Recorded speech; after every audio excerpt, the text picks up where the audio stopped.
The cemetery was silent except for the wind moving through the oak trees. I stood there at 68 years old, watching them lower my daughter's casket into the ground, and I felt like I was being buried with her. Mara was only 43. Too young. Too sudden. The grief was so heavy I could barely stand, and I reached for my husband Henry's hand because after 4 to 6 years of marriage, he was supposed to be the one thing I could count on. But when my fingers touched his, he jerked away like I'd burned him. I looked up at his face and saw something I'd never seen before. Not sadness, not grief. Something darker. Something that made my stomach drop. Then he turned to face the crowd. All our neighbors were there. Our church friends. Cousins we hadn't seen in years. People who'd known us since we were young. And in front of all of them, Henry raised his arm and pointed directly at me. His voice cracked with rage as he shouted that I killed her. That I was negligent. That our daughter's death was my fault. The gasps rippled through the crowd like a wave. I couldn't move. I couldn't breathe. I just stood there while everyone stared at me, while whispers started spreading like wildfire, while my husband, my partner of nearly 5 decades, destroyed me in public on the worst day of my life. 3 days later, I woke up to find Henry gone. Not just gone from the house. Gone completely. I sat on the kitchen floor and checked our bank account with shaking hands. $200,000. Gone. Every penny we'd saved over decades. He drained it all and vanished. I was 68 years old, alone, broke, and branded as the woman who killed her own child. The phone calls from Henry's family stopped within a week. His sister Barbara, who I'd cooked Thanksgiving dinner for 20 years running, told me I was no longer welcome at family gatherings. She said it through tears, like she was the one being hurt. Henry's brother wouldn't even take my calls. They believed him. Every single one of them believed that I'd somehow caused Mara's death, and in their grief, they needed someone to blame. I became that person, the villain in their story, the monster who let their niece die. The town turned cold too. I'd lived there for 30 years, taught Sunday school at the Methodist church, volunteered at the library book sales. But suddenly I was invisible. Always visible in the wrong way. I'd catch people staring in the grocery store, then whispering to whoever they were with. Former friends would see me coming down the sidewalk and cross to the other side. Nobody said it to my face, but I knew what they were thinking. What kind of mother ignores the warning signs? What kind of woman lets her own daughter die? The house became too much. Too many memories. Too expensive without Henry's income or our savings. I sold it for far less than it was worth because I needed the money fast and moved into a rented room above a hardware store on the edge of town. One room, a hot plate, a shared bathroom down the hall. At 68 years old, I was starting over with nothing but a small pension from my 30 years as a school librarian. Some months I had to choose between heating and eating. I learned to make soup last for days. I learned what true poverty felt like when you're too old to work full-time and too proud to ask for help. But the worst part wasn't the money or the isolation. It was the guilt. The medical examiner had ruled Mara's death an unexpected cardiac event. A congenital heart condition no one knew she had. There were no warning signs, the doctor told me. Nothing anyone could have prevented. But Henry's words at the funeral had burrowed into my brain like parasites. Had I missed something? Had there been a moment, a day, a conversation where Mara tried to tell me she didn't feel right and I was too distracted to listen? I replayed every phone call we'd had in the months before she died. Every visit.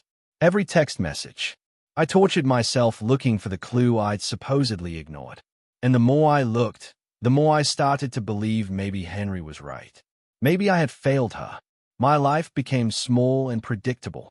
Church on Sundays, though I sat in the back now and left before anyone could avoid talking to me. Grocery shopping on Tuesday mornings when the store was empty. Long walks alone where I wouldn't run into anyone I knew. And every evening, sitting in that cramped room, staring at the water stain on the ceiling, replaying the day my daughter died over and over until I couldn't tell memory from imagination anymore. I existed, but I wasn't living.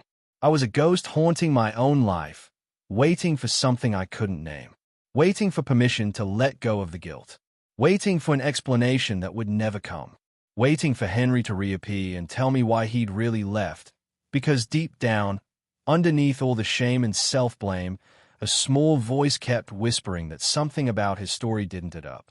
6 years passed like that. I was 74 now, and I'd resigned myself to this half-life. Then one Tuesday afternoon, my phone rang. An unfamiliar number.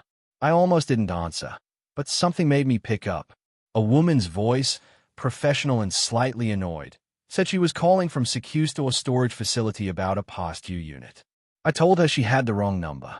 I'd never rented a storage unit in my life. She insisted, said the unit had been rented under my name 6 years ago. Payments had come regularly until 3 months ago, and now it was going to auction if someone didn't claim it. My hands went cold. 6 years ago, right when Henry disappeared. Why would he rent something in my name? If he planned to vanish forever, if he'd wanted nothing to do with me, why tie himself to me through a storage unit? It didn't make sense. None of it made sense. I wrote down the address with shaking fingers and told her I'd be there the next day. The facility was on the outskirts of town, a place I'd driven past 100 times without really seeing. The manager, a tired woman with kind eyes, led me down a corridor of identical orange doors. She unlocked Unit 247 and stepped back. The door rolled up with a metallic screech, and I stood there staring into the dim space, my heart pounding so hard I thought I might collapse. Old suitcases were stacked against one wall. Cardboard boxes labeled in Henry's handwriting. A metal filing cabinet. And in the corner, partially hidden under a tarp, a locked metal box about the size of a briefcase. I stepped inside slowly, like I was entering a tomb. Everything smelled musty and abandoned. I opened the first suitcase and found clothes. Henry's clothes from years ago. Shirts I remembered ironing. The jacket he wore to Mara's college graduation. Why would he store these if he was starting a new life? I tore through boxes next. Receipts, bank statements, torn papers with numbers scribbled on them, random documents that meant nothing to me. Then, wedged between 2 books at the bottom of a box, I found a sealed envelope. Thick paper, expensive, and written across the front in Henry's careful script. For Evelyn, only if I don't return. My breath caught. I sat down right there on the concrete floor and opened it with trembling hands. The letter inside was 2 pages long, handwritten, dated the week before Mara's funeral. It started with "My dearest Evelyn," and my eyes blurred with tears before I even read the rest.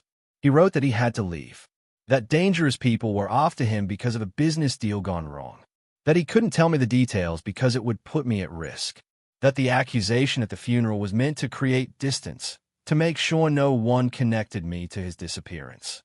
He claimed he'd taken the money to keep me safe, that it was better I hate him than become a target. He said he loved me, that he'd always loved me, that he was sorry. I read it 3 times, and with each reading, something felt increasingly wrong. The tone was Henry's, but the details were off. He mentioned a business deal in March, but Henry had been retired for 5 years by then. He referenced people I'd never heard him mention. The dates didn't align with anything I remembered, and the phrase "create distance" made my stomach turn. You don't create distance by destroying someone's reputation and stealing their entire life savings. You don't protect someone by leaving them penniless and shamed. I set the letter aside and started going through the papers more carefully, methodically this time. Bank statements from an account I didn't recognize. Henry's name on them, but transactions I knew nothing about. Large withdrawals starting 8 months before Mara died. Not after, before. Thousands of dollars at a time, moving out of our joint savings in increments small enough that I wouldn't notice. He'd been planning this for months, while Mara was still alive, while we were still a family. The timeline he'd given in the letter was a lie. I pulled the metal box toward me. It was locked with a combination padlock. I tried our anniversary. Nothing. Mara's birthday. Nothing. Then, almost randomly, I tried the date Henry and I first met, the 14th of July, 68. The lock clicked open. Inside were more documents, legal papers, and tucked beneath them, a stack of photographs. The first one I pulled out made my blood run cold. Henry, younger, maybe by 10 years, standing with his arm around a woman I'd never seen. They were in front of a house, smiling like newlyweds. I flipped it over. Written on the back, "Janice and me, 2009. We were still married in 2009. Very much married. I dug deeper. More photos. More documents. Receipts from hotels and cities Henry claimed he'd never visited. A second phone bill under a name I didn't recognize, but with Henry's handwriting in the margins. And at the very bottom, a marriage certificate. Henry's name. And Janice Morrison. Dated 2008. My husband hadn't just left me. He'd been living a double life for years. I sat in that storage unit until the sun went down and the manager came to check on me. She found me surrounded by papers, photographs spread across the concrete floor like pieces of a puzzle I was finally starting to see. She asked if I was all right. I wasn't, but I told her I needed more time. She gave me until closing the next day. I went back the following morning with a locksmith. The metal box had more secrets. I was sure of it. There were smaller compartments inside, locked separately. The locksmith worked quietly while I paced, my mind racing through 4 to 6 years of marriage, wondering what else had been a lie. When he finally got it open and handed me the contents, I paid him cash and waited until he left before I looked inside. Bank statements. Not from 6 years ago, but going back a full decade. A separate account I'd never known existed. Deposits and withdrawals that painted a clear picture. Henry had been siphoning money from us for 10 years.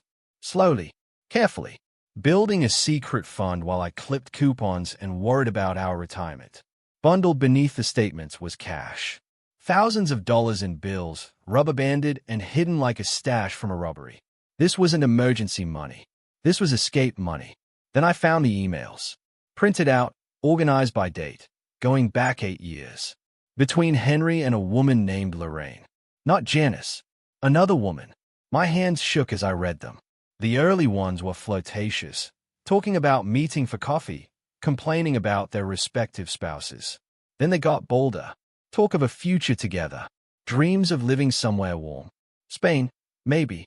Or Portugal. Somewhere they could start fresh, away from their old lives and obligations. In one email from 3 years before Mara died, Henry wrote, "I'm working on the exit strategy. Be patient. Soon we'll have everything we need." Exit strategy. That's what our marriage had become to him. An obstacle to manage. A problem to solve. I kept digging. Property documents came next. A small villa in Marbella, Spain. Purchased 2 years before Henry disappeared. Titled under a corporation I'd never heard of, but with Henry's signature on the paperwork. He'd bought a whole house in another country while telling me we needed to be careful with spending. While I was agonizing over whether we could afford to help Mara with her mortgage. While our daughter was alive and struggling and needed us. Then I found something that made everything else feel like background noise. Medical correspondence. Emails between Henry and Mara's doctor from 9 months before she died. My daughter had gone to the doctor complaining of irregular heartbeats, fatigue, occasional chest discomfort. The doctor recommended a cardiac specialist, urged follow-up, sent the referral information to Henry because Mara had listed him as her emergency contact. I never knew about any of it. Henry never told me. The email showed he'd acknowledged receiving the information, but there was no record of Mara ever seeing the specialist. No follow-up appointments. Nothing. I read those emails 5 times, and each time the horror deepened.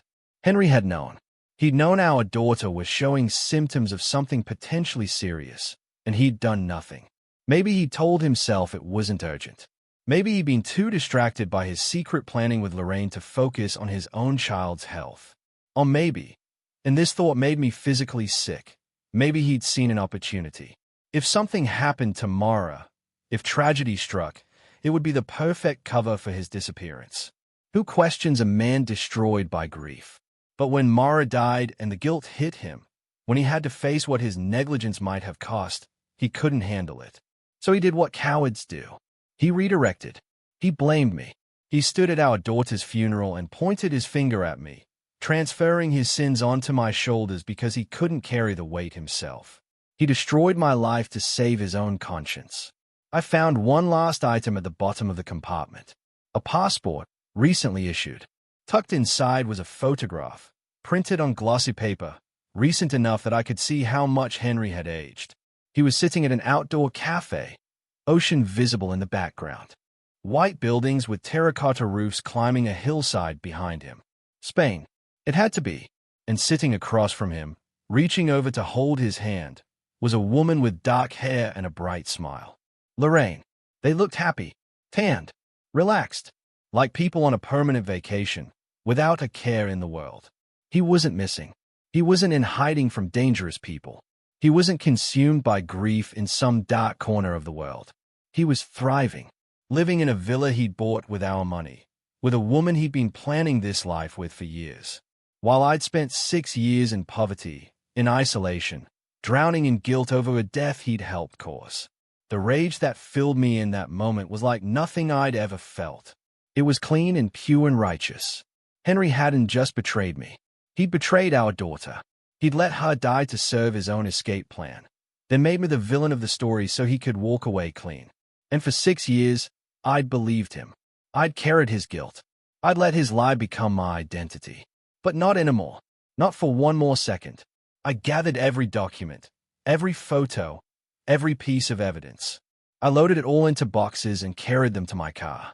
And as I drove away from that storage facility, I wasn't the broken woman who'd arrived the day before. I was someone with purpose, someone with proof, someone who was about to make sure Henry's carefully constructed new life came crashing down around him. At 74 years old, I'd never left the country, never even had a passport. The whole process felt overwhelming. The application, the photos, the waiting. My neighbor, a retired teacher named Ruth who'd remained quietly kind to me through the worst years, helped me navigate it all. When I told her what I'd found, what I was planning, she didn't try to talk me out of it. She just asked if I was sure. I'd never been more sure of anything in my life. She gave me something else too, a small audio recording device, the kind she'd used to record her lectures. For safety, she said. You never know what you might need to remember. I tucked it into my purse without thinking much about it then. That little device would change everything. The flight to Spain was the longest 9 hours of my life. My knees ached. My back protested the cramped seat. I felt every one of my 74 years. But I also felt awake in a way I hadn't in decades. The other passengers probably saw a nervous elderly woman traveling alone, clutching her purse, asking the flight attendant too many questions. They had no idea they were sitting next to someone on a mission. Marbella was beautiful in a way that made me angry. Bright sun, blue water, palm trees swaying in the breeze. This is what Henry had chosen. This paradise, bought with our stolen money, while I shivered in a rented room above a hardware store. I found a modest hotel near the beach and spent 3 days walking the streets, studying the photo, trying to identify the exact location of that cafe. My feet blistered. My hip ached from the walking. But I kept going. On the 4th day, I found it. Café Marisol, perched right on the boardwalk, white umbrellas shading little tables overlooking the Mediterranean. My heart hammered so hard I thought I might faint. I sat on a bench across the street for an hour, watching, gathering courage. Then I saw him. Henry, walking down the promenade with a shopping bag, wearing linen pants and a relaxed shirt, his hair white but thick, his face tanned. He looked healthy, happy, 10 years younger than when he'd left. He walked into the cafe and sat at a corner table. 5 minutes later, Lorraine joined him. She kissed his cheek. They ordered wine. They laughed about something I couldn't hear. They looked like any other retired couple enjoying their afternoon, completely oblivious to the devastation they'd built their happiness on. I crossed the street slowly, my legs shaking. Before I walked into the cafe, I turned on the recording device in my purse. Ruth's voice echoed in my head. You never know what you might need to remember. I took a breath and stepped inside. The hostess started to seat me, but I waved her off. I walked straight to Henry's table. He was mid-sentence, saying something to Lorraine about dinner plans, when he looked up and saw me. The color drained from his face. His mouth fell open. The wine glass froze halfway to his lips. Lorraine looked confused, glancing between us, not understanding yet what was happening. Hello, Henry, I said. My voice was steadier than I expected. He couldn't speak, just stared at me like I was a ghost, which, I suppose, I was. The ghost of the life he'd buried. I pulled out a chair and sat down, uninvited. Lorraine started to protest, but something in my expression stopped her. I kept my eyes on Henry. I have one question, I said quietly. Why? He tried to compose himself, started to say something about being confused, about not knowing what I was talking about. But his hands were shaking. His voice cracked, and I just waited. Silence has power when you're patient enough to use it. Evelyn, he finally said, you shouldn't have come here. No, I agreed. I shouldn't have had to. But I found the storage unit. Henry. I found everything. His face went from pale to gray. Lorraine touched his arm. Henry, who is this? I'm his wife, I said, not looking at her. Of 4 to 6 years. Though apparently he forgot to mention that. The cafe had gone quiet around us. Other diners were watching now, sensing drama. Good. Let them watch. Let them all be witnesses. Henry leaned forward, dropping his voice. The money. I was going to pay you back. I just needed time. You took it before the funeral, Henry. Months before Mara died. Before you had any excuse. I was planning to tell you. Tell me what? That you were leaving me for another woman? That you'd been building this life while I thought we were growing old together? He glanced around nervously. Can we not do this, hey? Why? I asked. Because these people might find out who you really are, what you really did. I didn't do anything, he hissed. I made a choice to pursue happiness. That's not a crime. You're right, I said. But letting our daughter die is. The table went completely still. Lorraine gasped. Henry's face twisted. I didn't, he started, but I cut him off. You got the emails from her doctor. 9 months before she died. She had symptoms. The doctor wanted her to see a specialist. You never told me. You never made sure she went. That's not fair. His voice was rising now, defensive. I thought it was nothing. I was busy. I was dealing with things. You were dealing with buying a villa in Spain. You were planning your escape. And our daughter died because you were too selfish to care. It wasn't my fault, he shouted, and several diners turned completely now. The doctors said there was nothing anyone could have done. Even if she'd seen the specialist, it might not have mattered. But you didn't even try, I said. And when she died, when you realized what your negligence cost, you couldn't handle it. So you made it my fault. You stood at her funeral and destroyed me to protect yourself. I had to, he said, and his voice broke. Not with remorse. With self-pity. I had to make a clean break. The money was already moved. Lorraine was waiting. I couldn't. He stopped, realizing what he'd just admitted. The money was already moved. Before Mara died. Before the funeral. Before any of his justifications existed. Lorraine stood up abruptly, her chair scraping loud against the tile. She looked at Henry with something between horror and disgust. You told me she died after you left. You told me your wife turned violent and dangerous. You said you had to escape. I did have to escape, Henry said desperately. You don't understand what it was like, living with her, the pressure, the guilt. The guilt over what? I asked. Over stealing from me? Over abandoning our daughter? Over being a coward? He stood up too now, knocking the table, wine spilling across the white cloth. I'm not a coward. I made hard choices. I took control of my life. I refused to apologize for wanting to be happy. You're happy, I repeated. While I spent 6 years believing I killed our daughter. While I lived in poverty. While your family disowned me. While everyone I knew thought I was a monster. You were happy. People were openly staring now. A waiter had frozen mid-service. The whole cafe had become an audience to Henry's unraveling. You can't prove any of this, Henry said, but his voice was weak. I stood up slowly, my old bones protesting. I looked at him, really looked at him, and saw not the man I'd loved, but a stranger who'd worn my husband's face for decades while hiding something rotten underneath. I don't have to prove anything, I said quietly. You just did it for me. I turned and walked out of Café Marisol with every eye in the place following me. And in my pies, the little recording device Ruth had given me held every word Henry had just confessed. The flight home felt different. I wasn't running towards something anymore. I was carrying something. Truth. Evidence. Power. The elderly woman in the window seat asked if I was visiting family in Spain. I smiled and told her I'd just finished some very important business. She said I looked radiant. I almost laughed.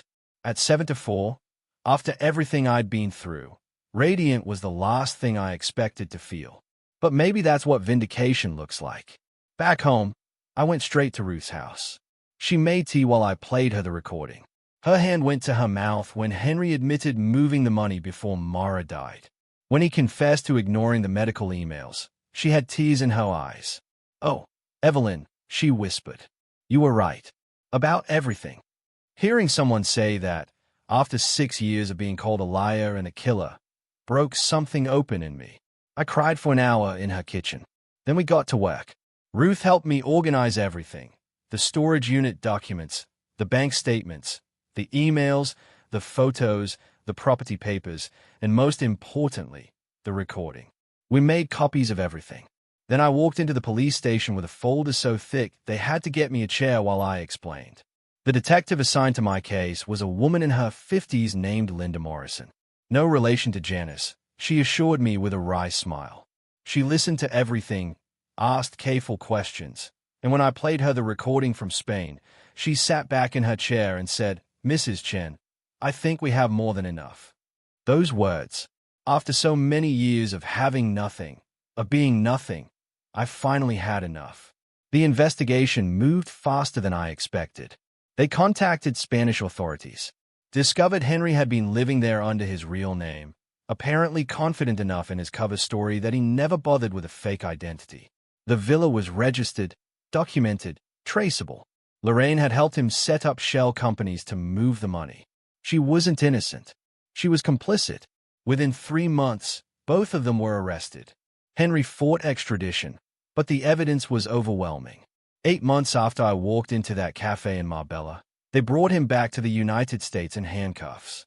The charges were extensive: theft, financial fraud, identity falsification in the storage unit rental, abandonment, and something the prosecutor called willful suppression of critical medical information. That last one came after they subpoenaed Mara's medical records and confirmed everything I'd found. Henry had received multiple communications about Mara's symptoms. He'd acknowledged them. He'd promised to ensure she saw specialists. He never followed through. The doctor who'd sent those referrals testified that early intervention could have caught her condition, might have prevented her death. Might have. It wasn't certain, but the possibility was enough. Henry's negligence had stolen even the chance. The trial was public. Everything came out. The affair, the decade of planning, the stolen money, the lies at the funeral. Local news covered it. People I hadn't spoken to in years suddenly remembered my name. The church asked me to come back for a special service, a public apology for how they treated me. Henry's sister Barbara showed up at my door crying, begging for forgiveness. I let some people back in. Others, I didn't. Some betrayals can't be undone with tears and late apologies. But the moment that mattered most came in the courtroom. The prosecutor stood up and said clearly, for the record, for everyone to hear, Evelyn Chen bore no responsibility for her daughter's death. She was not negligent. She was not informed of her daughter's medical condition by the one person who had that information. She has spent 6 years carrying guilt that was never hers to carry. Today, we set that record straight. Henry was sentenced to 7 years for the financial crimes. Lorraine got 3. The villa was seized. The money was returned to me, with interest. But more than any of that, more than the money or the prison time or the legal vindication, what I got back was my name. My truth. The knowledge that I hadn't failed my daughter. That her death wasn't my fault. That I had loved her completely, and that was enough. I'm 75 now. I bought a small house with the return money. Nothing fancy. Just mine. Ruth lives 2 streets over. We have coffee every Thursday. The town treats me differently now. With respect. With shame over how they acted. I accept their apologies, but I don't forget. You learn who people are when you're at your lowest. Some rose to meet you. Most didn't. That knowledge changes you, hardens parts of you, but also clarifies what matters. I volunteer now at a legal aid clinic, helping other elderly people navigate fraud cases. I know what it's like to be dismissed, disbelieved, destroyed by systems that don't protect you. So I help others fight back. And every time I do, every time I sit with someone who's been betrayed and stolen from and told they're wrong about their own life, I tell them what I learned, justice comes slowly. Sometimes it doesn't come at all. But if you hold on, if you gather your evidence, if you refuse to let someone else's lie become your truth, you give yourself a chance. That's all any of us can do. Give ourselves a chance. The rest is up to the world to decide if it's willing to listen. A year has passed since the trial ended. I'm 76 now, and my life looks nothing like it did a decade ago. Every Tuesday evening, I lead a grief support group at the community center. It's specifically for elderly parents who've lost children. I sit in that circle with people who understand the weight of burying someone who was supposed to outlive you. We don't have answers for each other, but we have presence. We have witness. And sometimes that's enough. I've done something else too. With the recovered funds and some careful saving, I started a small program through the local women's shelter. It's called Second Voice, and it helps older women facing abandonment, financial fraud, or emotional abuse. We provide legal referrals, financial counseling, and something even more important, someone who believes them. Because I know what it's like to tell the truth and have everyone call you a liar. I know what it's like to be erased while you're still breathing. These women deserve better. They deserve someone in their corner who's been where they are and made it out. Last month, I helped a woman named Dorothy whose son had stolen her retirement and kicked her out of her own home. She was 81, terrified, convinced no one would listen. But I listened, and I helped her find a lawyer who listened. And now she's getting her home back. When she hugged me and cried in my kitchen, when she said I'd saved her life, I thought about Mara, about how I couldn't save her. But maybe this is how I honor her memory, by saving the people I can. People ask me sometimes if I'm angry, if I hate Henry. The truth is more complicated than that. I wasted too many years already on him. What I feel now is something closer to pity. He traded everything real for something comfortable.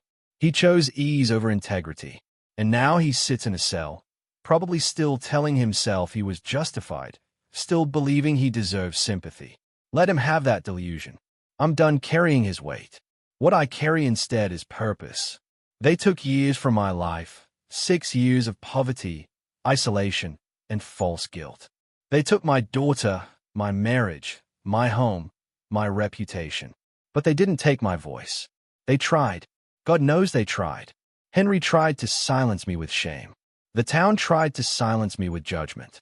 Time tried to silence me with age and exhaustion. But I found my voice anyway. I found it in a storage unit, in a cafe in Spain, in a courtroom. And now I use that voice to help others find theirs. I'm not special. I'm not extraordinary.